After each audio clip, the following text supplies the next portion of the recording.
This is DJ Chuck T, a.k.a. the most powerful man in Carolina music, and you watching Givin Them The Business podcast.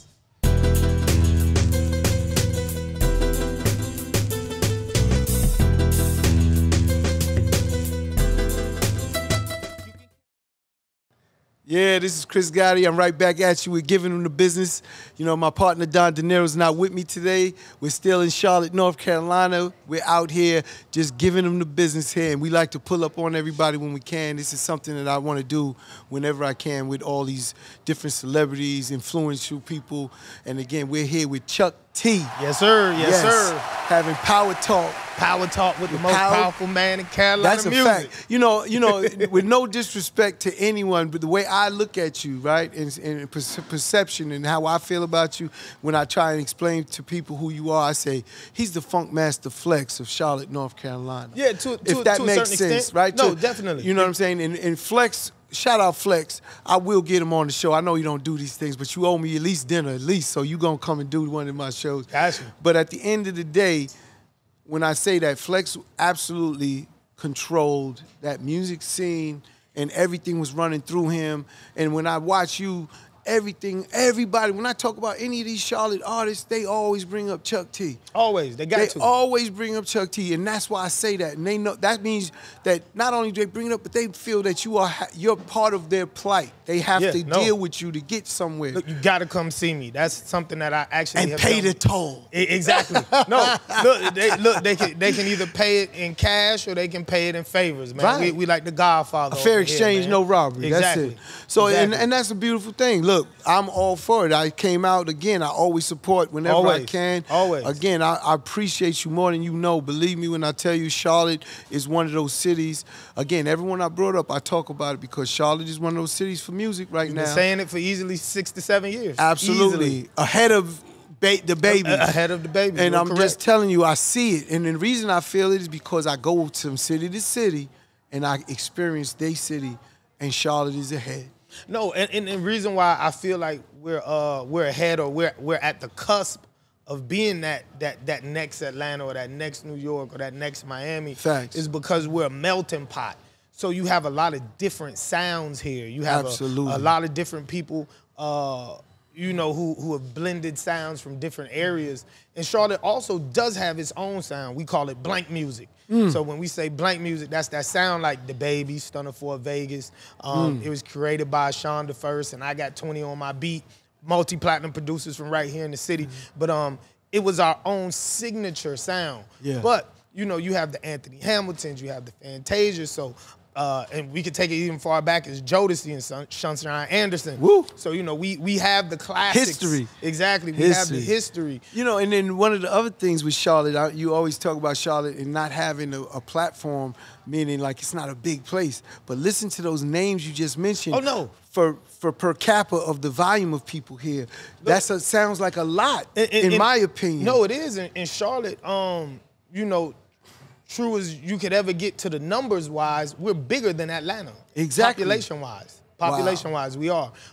With Atlanta, you have a lot of the surrounding areas. Yes. Like Marietta and College Park. And, you know, those are the places where, you know, a lot of the stars come from. They're not really from Atlanta. Decatur, where it's greater. Decatur, where it's greater, exactly. You know, they got a whole record out now by Amaretta that's making noise because she's calling out the different sides that people have said were Atlanta that's not Atlanta. Right. So when you hear that whole it's not Atlanta thing, a lot of people are sort of, you know, moving off of her vibe. And right now, Atlanta is sort of at war because of the song, because they over there claiming different sides. You not Atlanta, you not Atlanta. Here in Charlotte, we don't have no problems like that, man. And all of y'all Charlotte. Gastonia is Charlotte. Statesville is Charlotte.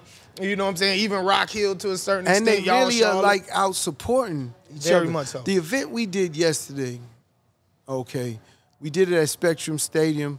I've been shouting out you and talking about Spectrum Stadium and Michael Jordan for allowing us in the building. For real, nah, you know for what I'm saying? real. And again, it's a blessing. I never thought of doing something like that, never seen it, but here we did it.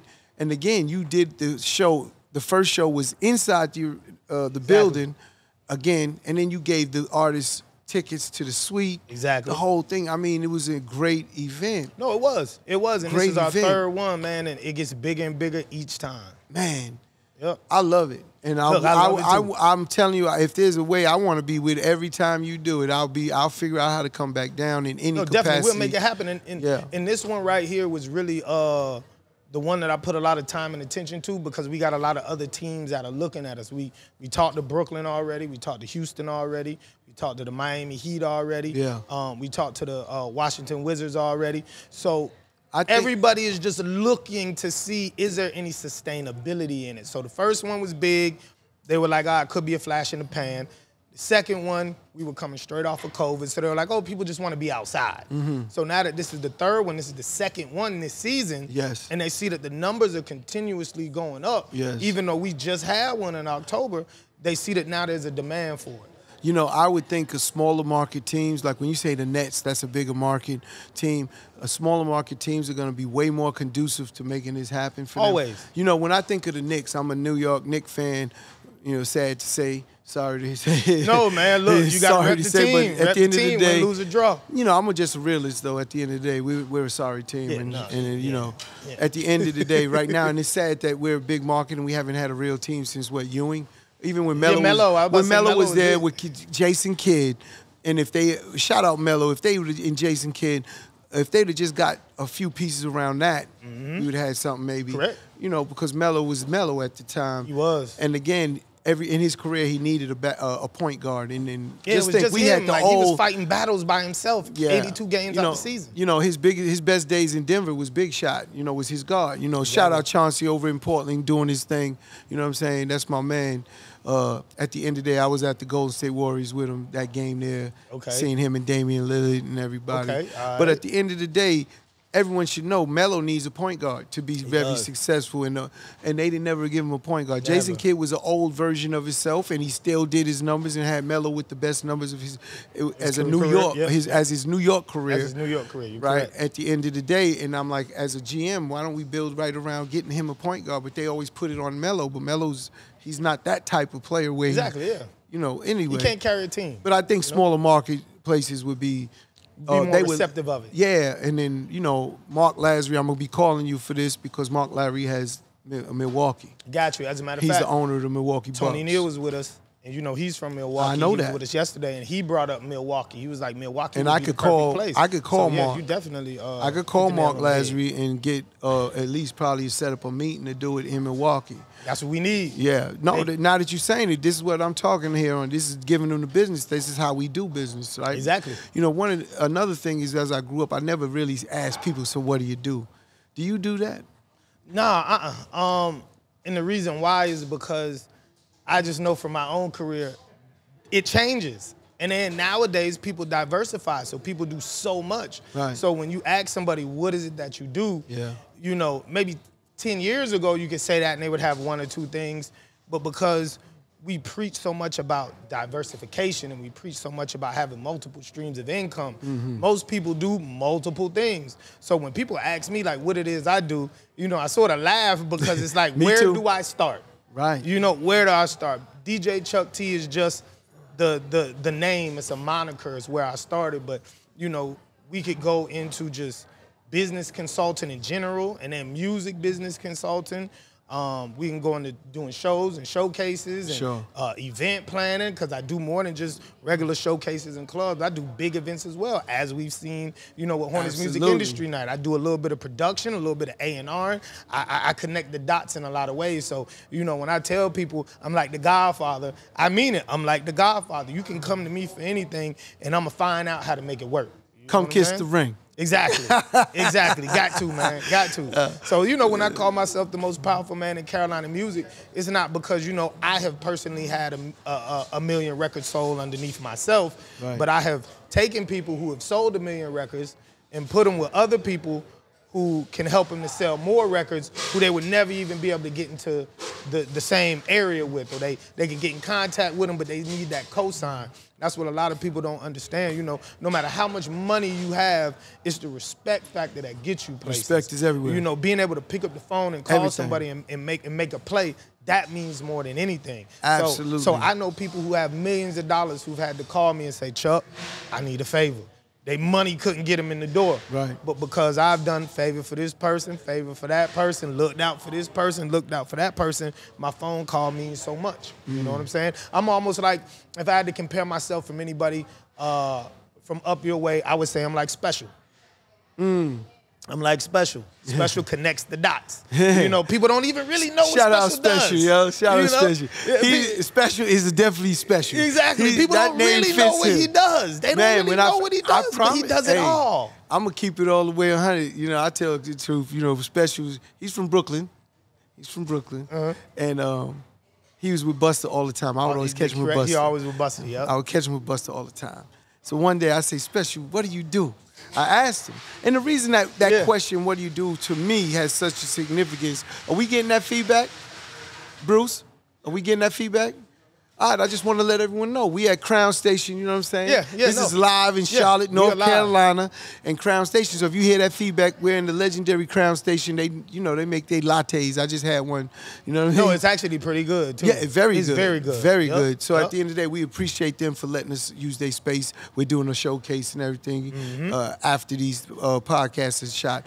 But what I was going back with Special was with Special, what makes him special is because when I asked him, he just laughed at me. And I laugh when people ask me, just like you said, you laugh. Because that question, when I was young and people asked me what I did, I took it very offensive. I don't know if you ever felt that way again, but when I got into corporate America with white people, let's say, that was the first thing they did. When you're at these events, these things, and they, so what do you do? But they're not asking to be, let's say, nosy. You know, if they was, they really seen if they could do business with you. Exactly, no, they are. And that's why in our culture, it's so important to know what we do. It is. And we don't do that, I don't think, as a people, we don't do it enough. And everyone says we're the lowest, or we're the ones that don't get enough things done with each other, but that's partially the reason. That is, because and I feel like a lot of that has to do with egos. People are more so like, oh, well, you don't know me? You know, Google me, check my Instagram. Check my, wait, hold on, man. I'm in front of you right now, and I'm asking you. Just talk to me. And a lot of times I do that. I do ask people what they do, or, you know, what do you do, how many different things you do, just to see how well they can articulate what they do. Exactly. If you can't articulate it, then I can't really do business with you, because a lot of things that come about through business come from writing it down, articulating it in front of a group of people, pitching it. Maybe it's all cap. Or it could be all cap. You're correct. I do everything. Heard you. Yeah, you gotta get, if you do everything, give me 5. Give me 5 things you do. It's funny because I do say that, being a smart ass to people, just because I know, you know, what do you do? I say, whatever I want. I know, right? Yeah, sometimes you got to give them that, you know. Yeah, just to be a smart ass. And then I'm like, all right, and then I get back to it. I come back around and say, no, I was just kidding. And, but you know, I like laughing and shit. That's all. Definitely. One of the main things, just to go back to what we were talking about earlier about Charlotte being a budding city. Last night you watched the game. You know. Right now, the Hornets are on fire. You know, we Terry Rozier, that's my man. He plays in my Dykeman tournament. Oh, for real? Okay. Yeah. We got a real strong team this year, man. And as a matter of fact, where I was going with that is Terry Rozier does music. So does Miles Bridges. Both of them do music. Heard Miles Bridges. I don't know that man, but I told him, I actually commented on his gram saying, yo, you need to come to Adventures. I got you. Because, see, if I take someone like that with Adventure Music, I mean, it's easier. It is. It's not starting at the lowest level. Even though he's a new artist, and he got some money to invest. He got a few dollars, and that he could invest into his career if he wants to, his artistry. And then I have a platform that we could take him and do stuff. And he got a little crew too. Man, Terry Rozier, they got little crews too that spit. Listen to me, I've been dealing with these artists in the NBA since Baron Davis, you know, Allen Iverson, Kobe Bryant. These are all people that I work with. Amon Shumpert, shout out to Amon when Dancing to the Stars. Like, come on, Amon. He's very talented outside of basketball. Wonder Man, his rap style, like, he's nice. He is. And again, I'm not mad. All of them had talent, but they needed to get it developed because, you know, in your career, when you're doing something, like, for instance, I'll tie it right back to you, Chuck T. You're the DJ. How did you get started? Was it focused on that in the beginning? It's just that career. No, you're correct. Well, now you could diversify. Yeah, now I diversify. You have a team, people with you. You got more resources to do those multiple things. Exactly. And that's, like, to me, the biggest problem that I see with artists independent artists grinding it up too much at one time. And that's because they're looking at their favorite artists. They're looking at all of their favorite artists doing so many things, not understanding that they have money and resources. They have a team of people to do all these things. Most of them have a whole label with 50-person staff. Exactly. You know, and these are the things. So talk about how you got started as Chuck T. If someone wants to be Chuck T. So what a lot of people don't know is when I first got into the game, I came in as a rapper. Okay, let me hear some bars. Can I get some bars? Well, hold on. You gotta. Look, I will freestyle, but my style ain't free. Oh man, let me get. I got a few dollars. Hold on. Let me see. I got a few dollars on me. What it take to get a quick 16? What you charge for 16? Man, shoot me a band real quick. Nah, I'm fucking with you. But no, I got in the game rapping. In truest words I can ever speak. I stopped rapping because I wasn't telling the truth on my records. Nowadays, it's cool to lie. How old are you? I'm 40. I'll be 41 this year. So you more back in the era that you had. Yeah, you had to be authentic. You couldn't say if you didn't live it. Yeah, I had to be authentic. So, you know, I was talking about moving keys, and I really had just moved, you know what I'm saying, a little pound of herb here, pound of herb there. You know what I'm saying? I was talking about. I thought she was talking about like being a locksmith or something. Yeah, see, nah. Like I was talking about smashing bad bitches, and I was really just smashing some hood rats. You know what I'm saying? Like, so. You speak it into existence, as they say. Exactly, because further on down the line, Hey, shit happens. You know, there wasn't the authenticity there. At that point in the South. I appreciate that. Yeah, no, at that point in the South, nobody wanted to hear about the grind, the struggle, and the hustle. Nowadays, if I was to be a rapper and I was to talk about some of those same subject matters of what I was living, it would be cool. But back then, it was the cash money era, so everything was Lamborghinis and Hummers and jets, and I got a Panther. Backing that ass up. Yeah, I got a Panther riding shotgun, stuff that I did. They were cool with it. I wasn't cool with it. So I always had a love for music, so I tried my hand on a little bit of everything just to see what I could get into. So I did management, I did artist management, I did a little bit of engineering, I did production. You're talking my language. The reason I say that is because my advice when people come to me, I'm like, try shit. Try it, exactly. You don't know what you really love. It's like everyone's not born with this, I know exactly what I'm gonna do. Now there are some. No, you're right. But that's very few from what I've seen. It's not every person that's born with knowing exactly what I want to do, how I'm gonna go about doing it, and then go and execute. Exactly, it's hard. And a lot of people switch up multiple times. I tell everyone I never knew what I was gonna do, but I found certain loves. Nah, I mean, I agree. By trying things. I agree. I tried a few different things. I'm I telling tried my even going daughter to the right military. now. I'm telling my daughter right now, she's 22, and I said, Crystal, go figure out what you want. See, you're blessed. You have me as your father, so I'm holding you up. Yeah. But I didn't have no one holding me up. Exactly. I had to go get it from the ground. Mud. That's it. Out the mud. So I'm telling you have that ability, but go try something. I don't care what it is.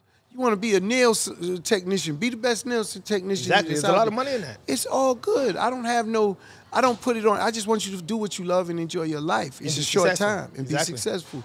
So when I die, I know you good. Exactly. That's what I tell my kids. I want to know if I pass today, you good. Yeah, no, exactly. I tell my son the same thing. He's 19, he's in college, and that was one thing I always told him, like, Dad got you. Yeah. All I got to see is you moving and shaking. I got you, because that's what my mom did to me. I lived at home until I was 26. I tell a lot of black parents, everybody keeps talking about kicking your kids out at 18. Yeah. And that's not even really fathomable. Nobody does that. Like, all of my friends from different cultures, they lived with their parents for the longest. Until they either opened up their own franchise, bought a house, got married. Right. But black people are so 18, you out the door. Yeah. You know what I'm saying? And that's not how it should be. I don't believe in that either. Yeah, I don't believe in it either. And that's one of the reasons why I was successful, because my mother gave me the opportunity to be able to make plays. As long as she saw progression, I could do whatever I want to. Right. So when I was doing different things, trying to find what I wanted to be in the music industry, she was cool with it because there was still money coming in. I still kept a job. I was working at a record store. A lot of people don't even remember record stores. I worked at Sam Goody. You remember Sam Goody? Of course. You tell me. I'm 54. I know. Oh, yeah, you already know. Sam I worked Goody. At Sam Goody. And then I went Sam Goody, Goody got it. Exactly. That was their hook. Got it. That is Goody got it. And then from there, I went on to work at Cat's Music, which is a local chain down in South Carolina, where I'm from. And I ended up getting a job at the radio station because my showcases were doing amazing numbers. I was always in the radio station spending money. Right. And I was bringing other people in to spend money as well. And they was like, you know, we have a program where you can get incentives for when you bring us customers. And then somebody else came in and they said, well, shit, if you need a job, we just gonna put you on the ad sales team. Wow. So I started off doing ads and radio and doing sales. And I did so much, my numbers were so high that the production company couldn't keep up, the production staff. So I had people calling me, Chuck, I gave you $5,000. I'm trying to hear my ad on the radio. I don't hear it. I go to production. Bro, we backed up. So being that I already had experience recording, I had experience on the mic, I started cutting my own ads, cutting my own commercials. Right. The owner of the radio station heard the ads and was like, whose voice is that? That's a new voice. That shit sound good. It was like, oh, that's the sales guy. You know, David, that's my real name. That's the sales guy, David. He brings me in. He says, look, I'm gonna move you from sales into production. You know they can't keep up. Go ahead and do production. So I moved over into production. And while I was working with the jocks, I started noticing that one of the only people who had the power to change the radio playlist were the mixers. They were the only people who could take something out the computer. They could play what they wanted to, right? They could. Anybody else, you touch that playlist, you getting fired or you getting suspended. Exactly. So I started learning how to DJ, and then from there, it just grew and evolved, and I started doing mixtapes because I saw up north, that's how they were breaking artists. K-Slade, Clue, Envy, Cutmaster C, Brucey B, Kid Capri, like that's Irv Gotti. Irv Gotti. That's how records were getting broken. And from there, I started doing mixtapes, and my mixtapes started flying off the shelf immediately. I really didn't have any groundwork or grind to do with mixtapes because I studied and I watched before I hopped out there. And I'm talking about, at one point in time in my career, I was moving close to 7,000 to 10,000 mixtapes a month. Wow. You know, and then being that in the mixtape game, you either had to go to Atlanta or you had to go to New York. Get them duplicated.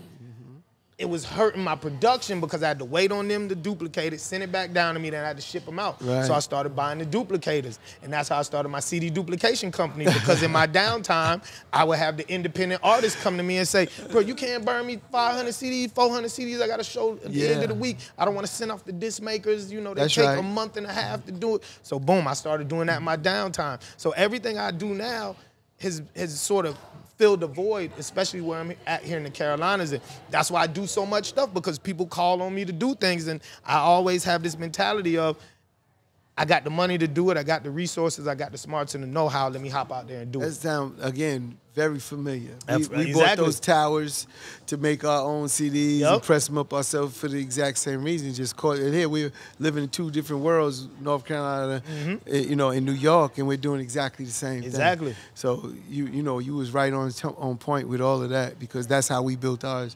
Yeah, again, I mean, getting our music out to everybody, and you know, it's a different day. Today's all technology. I could email you everything. Exactly. You know, I didn't have to actually physically make a real copy, print up the label for it, the whole thing, and that was a big deal. It saves a lot of money. Definitely, CD duplication brought me in a lot of money at one time. I still have all my towers. As a matter of fact, I got a 2,000 CD order that came in day before yesterday. You still get orders? I still get orders. I still get orders. Ain't that nothing, man? Because look, now, are they Latin? No.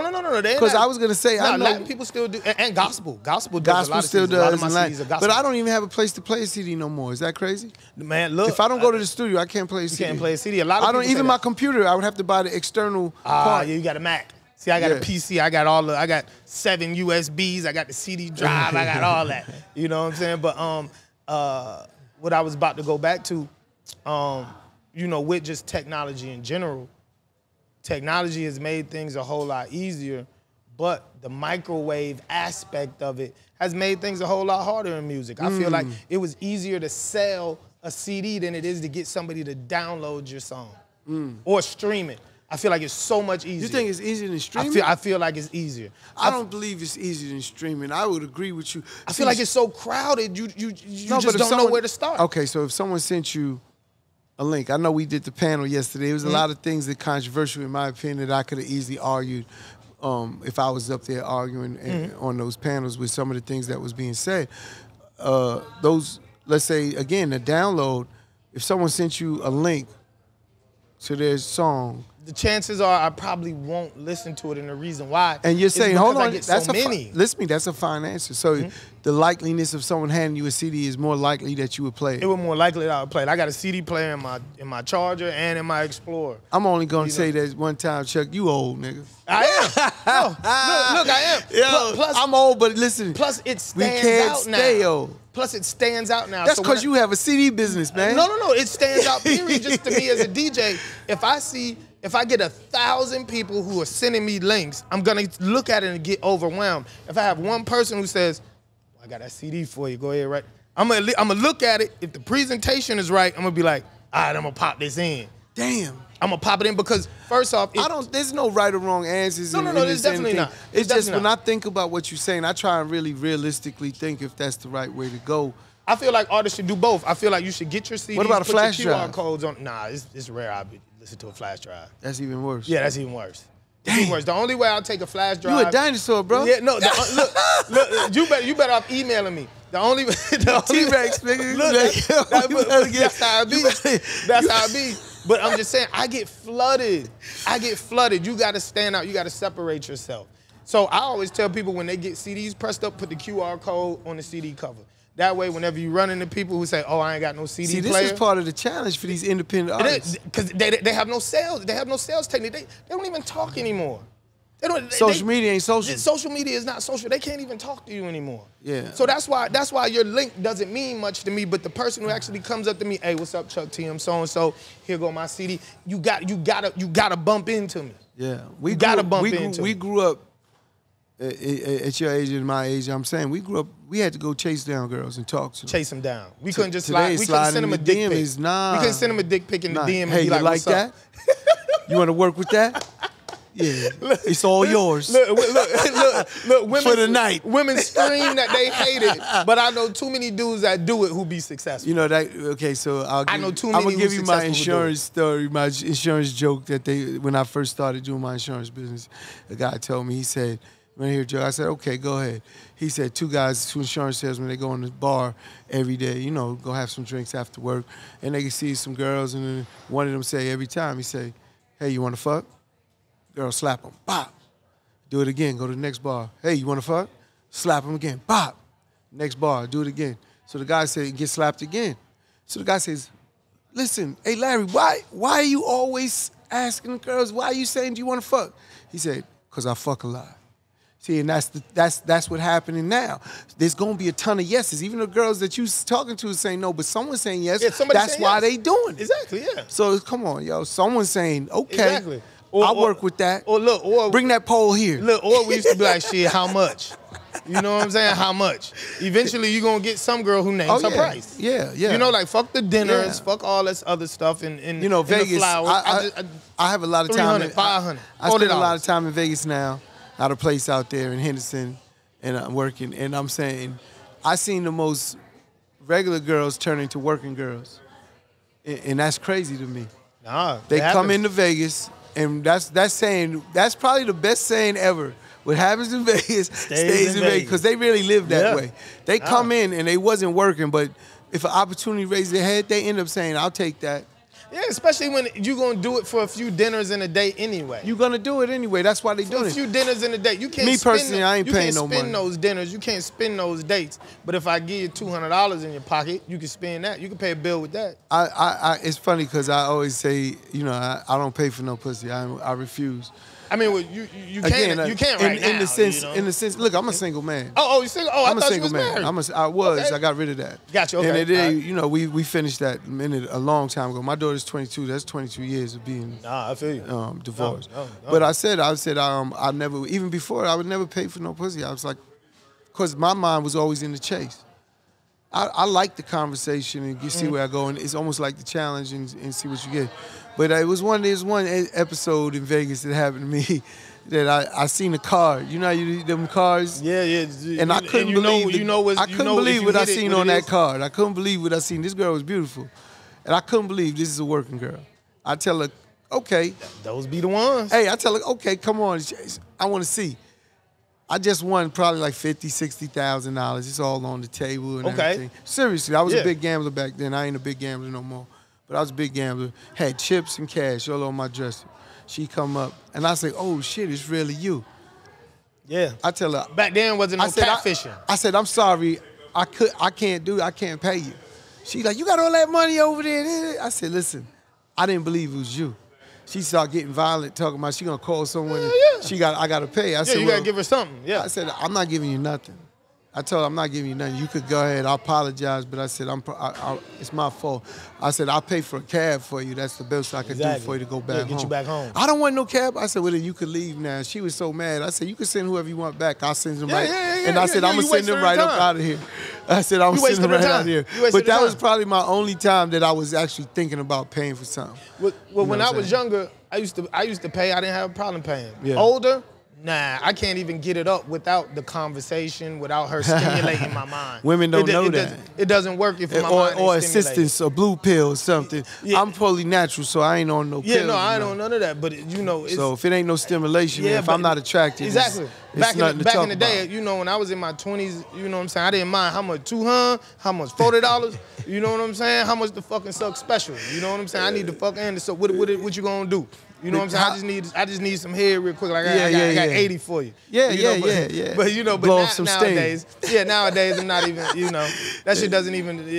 Let me ask you, because back then, I didn't want to go through the headache of going out on dates and spending thousands of dollars of buying shoes, buying clothes, getting to meet kids. To get the pussy and then the pussy be whack or things fall apart. You know what I'm saying? So I had just got to a point in my life, especially because I was so busy and I had so many heartbroken women around me where either I was heartbroken or they was heartbroken. I just said, I'm gonna pay for it, not even worry about it. I can move, I can shake, I can do what I gotta do, no attachment. No, I get it. You know what I'm saying? I get it. But now it's totally different. I'm looking for just something totally different, period. You know For me, it was never an issue. From being young to older, I was always blessed with women.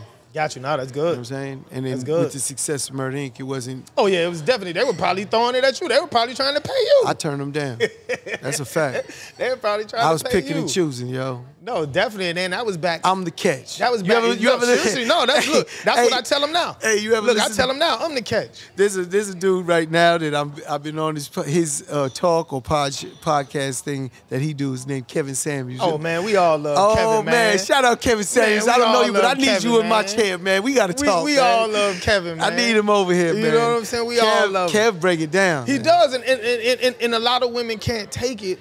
Because because it's truthful, and then because it makes them look at themselves. If they can always project the issues on the men, then it keeps them from having to fix themselves. Man, you know what I'm saying? He is definitely real. And look, he's real. He'll break them down. He's straightforward with them. He don't care. He has statistics to back up everything he says. Oh yeah, he's on point. Yeah, and he really gets at them in a way that's matter-of-factly. Yes. Yeah, he can be a little disrespectful if you disrespectful first. Absolutely. He can take it to a 10. Yes. If you take it to a 4, he'll take it to a 10. I recommend Kevin Samuels to all women to watch it. I do. I tell my daughter, go look at Kev. Because I want her to understand what's out here and what she's dealing with and how she's moving. Exactly. He's articulating in a way that, you should understand it. You should. Especially from a female. You should. You know what I'm saying? And again, with all this stuff, is like I said, these young kids today, that's why we got into this conversation. It's all about these young kids because they have so many different things we didn't have. They do. Access, and they're not social like we used to be. Exactly. And running around. I don't even know where to go, like, just to a club where niggas is not just posted up.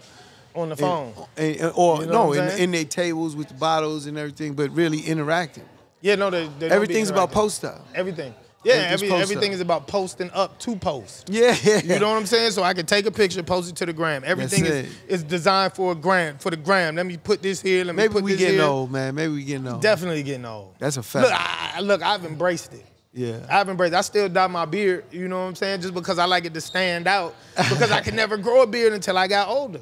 Is that right? Yeah, man. I tried in my late 20s, early 30s. Couldn't get this to connect. Spotty. It was very spotty. And then I ended up like starting to take care of myself. I'm not painting. You painting. Yeah. No. I just do a little dye on it just to bring it out. That's it. I got salt and pepper. You know what I'm saying? Yeah. But my thing like is, that salt and pepper. I know you they married. Love it. No, I ain't married. Oh no. Yeah, no. Right, cool. Look, the only reason I wear this ring on this finger is because, like I said, we getting old. So sometimes my fingers swell. You trying to fool him? No, I ain't trying to fool him. But look, this is what I will say. This is what I will say. So this finger right here swells up so much sometimes, you know, that I can't get it off. So I always want to be able to take it off. I got to wash my hands, whatever. So I'll be good to go. But the thing is, a lot of my married friends have said, my ring gets me so much pussy. That's what I'm telling you. You know what I'm saying? And when I started wearing it on this finger, like they don't even care. Women will look dead at it. You know why? Still, you know, because they don't want to be the lockup. They know they could freely do whatever they want. They probably got someone else too. 9 times out of 10. So that's really, it's like, man, he's locked up. I'm cool. Let's do it. Man, look, I done wore it on dates and women ain't saying nothing. If I go out on a date with a woman and she got a ring on her left hand, I'm gonna be like, yo, you married? They don't say a word. And it be out there because I talk with my hands. They see it all. They don't see nothing. You know what I'm saying? They be these girls is greedy. I'm blind. They talk about men all the time. They greedy, man. Yeah, man, they greedy, super greedy. They super want it all. all. Look, and it's cool though. I just tell women, if that's who you're gonna be, let me know. Yeah. So that I can do me. But they never want to. They always want to do them. But then they want you all to themselves. Man, Chuck, man. And you said something else that I wanted to get back to, because you said your name is David. David, yep. How did Chuck come about? So see, when I think Chuck T, you know, this again, we meet people all the time. Yeah, people think my name Charles all the time. I thought you was Charles. Yeah, my man Charles back home, you know, Craze Vegan, you know what I'm saying? Shout out Craze Vegan. He do cook vegan food, killing it. That's what it is. Killing it in New York. But Charles is Chuck for me. That's Chuck. Got you. So I'm from Charleston, South Carolina. You know, so for Charleston, nickname is Chucktown. Chucktown. Right? Yep, I know that. Chucktown. I know so that. when I first started DJing, I didn't have a name. Remember, I sort of was just thrown into it. It was like a natural progression. So who's T then? Hold on, let me finish. Because you really confusing me now. No, listen. So Charleston is Chucktown for short. So when I used to DJ, I didn't have a name, so the promoters would be like, Chucktown, what you doing tonight? I know you ain't DJing no place. Come work for me. Chucktown, what you...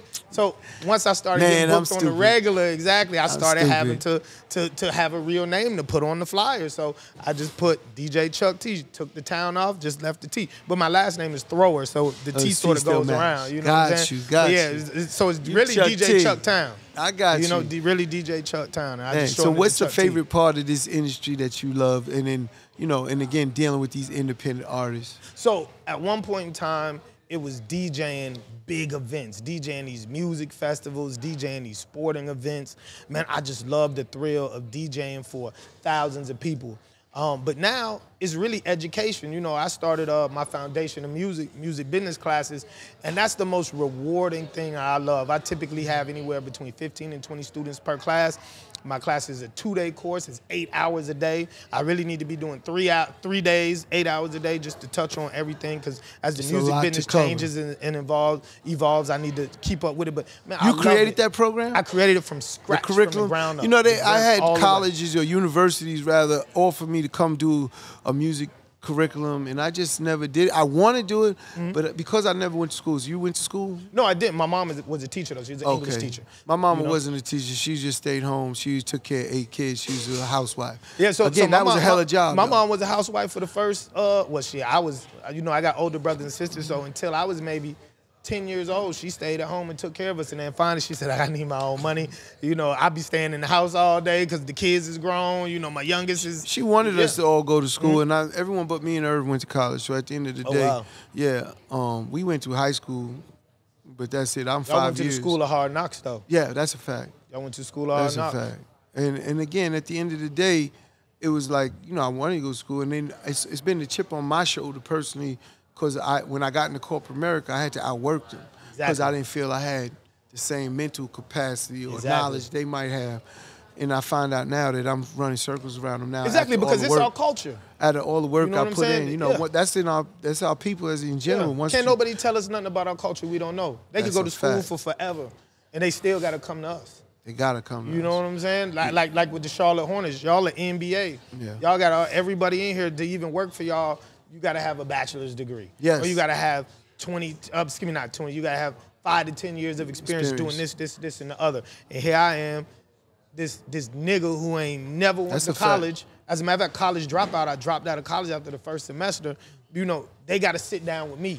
You know what I'm saying? I'm in the Hornets war room with all of the suits and the executives talking this music shit, man. Yeah. That's what I love, man. That's what I love. And then I'm able to articulate it. I know numbers, I know analytics. Music has taught me more than college ever could. Music taught me everything as far as just setting up businesses.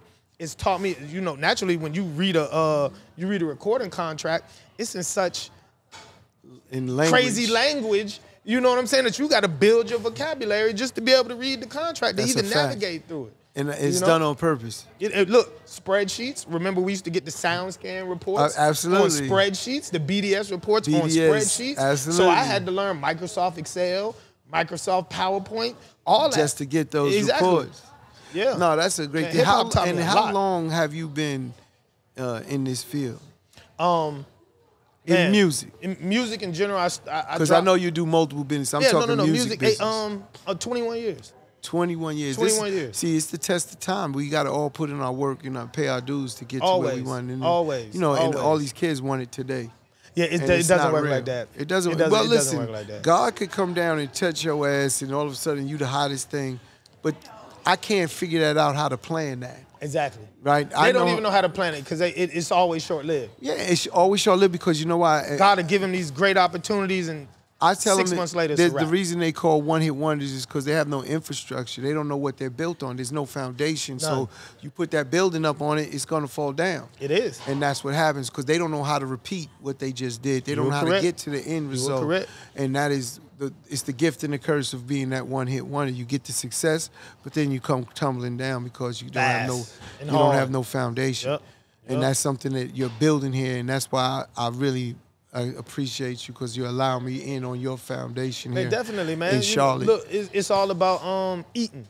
You know what I'm saying? You don't ever want to be at the table by yourself. That's a lonely lunch. You know what I'm saying? That's a lonely lunch. But if I got all my people at the table with me and we all eating together, you know, not only does it make the meal better, you know, but we protect each other. Absolutely. You know what I'm saying? And your network determines your net worth. And just from all of my different jobs and just being in the music business and seeing how different cultures work, you know, that's how they keep the money.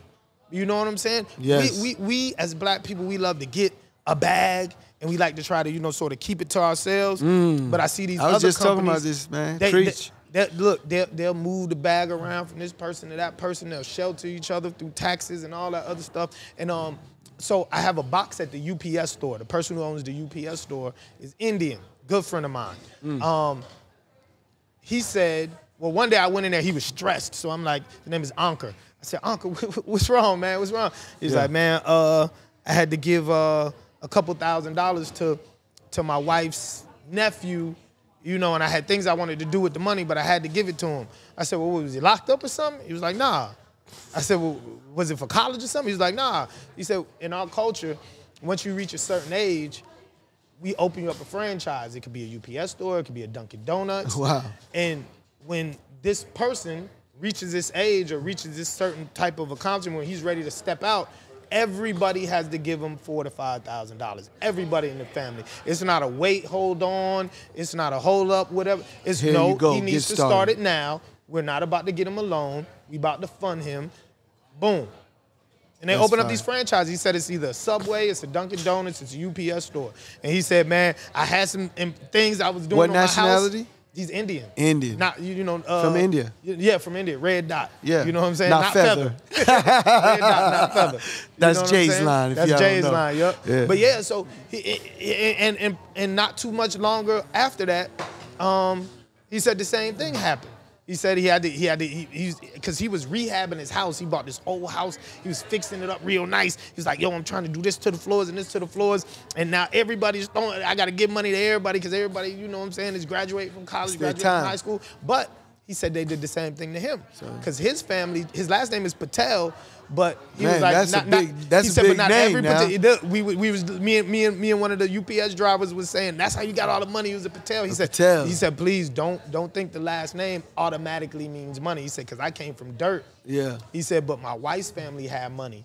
And when we got married, they were like, yeah, no more managing Office Depot. You about to start a business. And he was like, well, I don't really have the capital. He said, don't worry about it. The family gonna take care of you. Man, that's beautiful. And he's on his 3rd or 4th UPS store. That's dope. That's dope. Yep, family took care of them. And I feel like we need to do the same because absolutely, like at the end of the day, like $4 grand, that's not a lot of money. Not at all. I mean, what to some people it is, but to people like us, it's not. So if there's 9 of us or 10 of us, when you're talking about aunts and uncles and cousins and all that, if everybody gives $3-4 grand to whatever, you know, grandchild or niece, nephew, son or whatever, graduates from college or graduates from high school or gets their degree and they're ready to start a business, we all should be able to do that. Absolutely, that is so real, man. You know what I'm saying? And that's never a blessing, man. We always want the money back. We all right, I'm gonna give you this $4 grand. I need a return. No. When my son gets that age, you about to toss him that paper. That's the give back. You know that's the give back. I love that. Man, I loved it too. It made me think, man. I tell that story every chance I get. Yeah. Every chance I get. That's a beautiful story. Let me ask you another question with Chuck T. What's next for Chuck T? Like you're doing all these events and everything, all this work in this community, we helping empower these artists. What's the next move? So the thing is, that's why me, you, and Dex sort of work so well together because my next move is education. I really want to take my music business classes to be in a music business school. I want to have a compound where it's not just the business, but I teach artists how to perform because when we do these showcases, they're covering the mic, they're muffled, they're scared, they're not making eye contact with the crowd. Man. You know what I'm saying? I want to be able to teach them. I hope they're listening out there. Yeah, man. look, I want to be able to teach them how to perform. I want to bring in producers and teach these producers how to really, really mix records and master records. So where would you want to place this? You want to create here your in Charlotte. own, but you want to create your own school or be inside of it? No. I've had the opportunity to be inside of schools, and that's better. And I've turned it down because I couldn't reach the people I wanted to reach. You would have to sign up through them. They'd have to set the price. Now the price goes up. Right. You know what I'm saying? Because we're actually doing it through the school. But if you can come straight to me, I can say, okay, I know this artist doesn't really have a lot of money. I know this artist, you know, may not, you know, be this, that, come take the class for free. So you want to create your own Chuck T school? Yes. So we can. I want so what we can do? Full sale. I want to like full sale. But full sale focuses more on the art form. Can we do online classes? See, the thing about online is I feel like it doesn't really work with our business, with our demographic. But you think so? I know so. Is this you still being that T-Rex? No. Listen, because when I do the classes, yeah, I have so many questions and I have to do so much hands-on teaching and I have to really, really get in here and dig and only dig reason and I dig. say that because then you're only really going to be able to touch Charlotte. Man, tell them pop out. Tell them come to us. What if someone's in New York? They got to come here People for fly into my class all the time. For how long? 2 days. It's a 2-day course. That's it? So they usually fly. No. They usually fly in on Friday. Make it an event. Saturday, Sunday, and they fly. They fly in on Friday. Saturday and Sunday is the class. Man, they fly on Monday. Let's really discuss that because I see, again, Adventures is about education. Mm-hmm. Everything you just said, I already been doing it. It's like I'm doing it. Every seminar I go to, every city, talking to them, and you know, Dex also does it. He's always telling them how they're presented on the mic and how their performance might be. One of my biggest problems is when I see an artist not looking and talking to the people. Like exactly. You're singing or rapping to us, but you're not even paying attention to us. Like, I understand no one knows you, but that's what you better get used to. Exactly. No, you're right. You know, you better get used to not knowing who you looking at. Exactly. You're right. And confident in your words and presentation. Most of them, like these young kids, they go back and forth, don't look at nobody, and they just rap. And it's sad. It's like, come on, man. You better than that. So make me feel your record. So look, the reason why I feel like the online component, well, at one point in time, I was with you on the online component. You know what made me say, nah?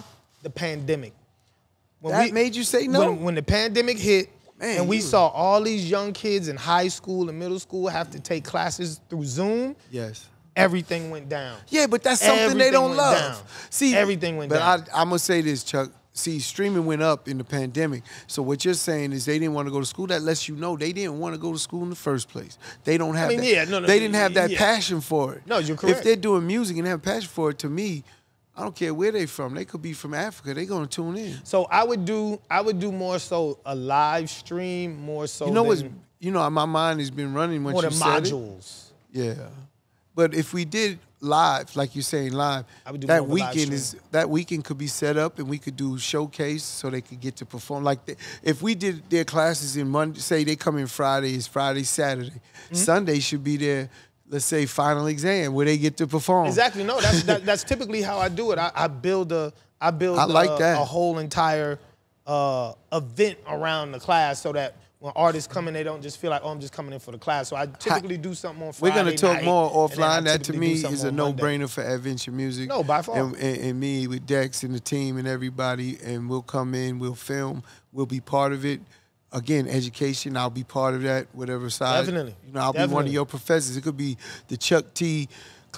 School of Music, powered by Adventure Music, and I'm all in, both feet, man. Definitely. Look, we can make it happen. So what I've done is I've taken a few of those the music business classes that you see online, like the Clive Davis School of Music and the NYU one and all that, and I've sort of seen their models. Most of them focus more on like music theory, music history. Yes. They touch a little bit on publishing and copyrights and just the overall business side, but I like to get dirty into the business because I want these artists to follow their money. I don't need nobody crying on the internet no more about their deal. I hate to see it. Man, we and could bring too many of them. And the information is out there on the internet for you to get. And we could bring in every expert for today to talk in any part of the business. I could easily do that. I know you can.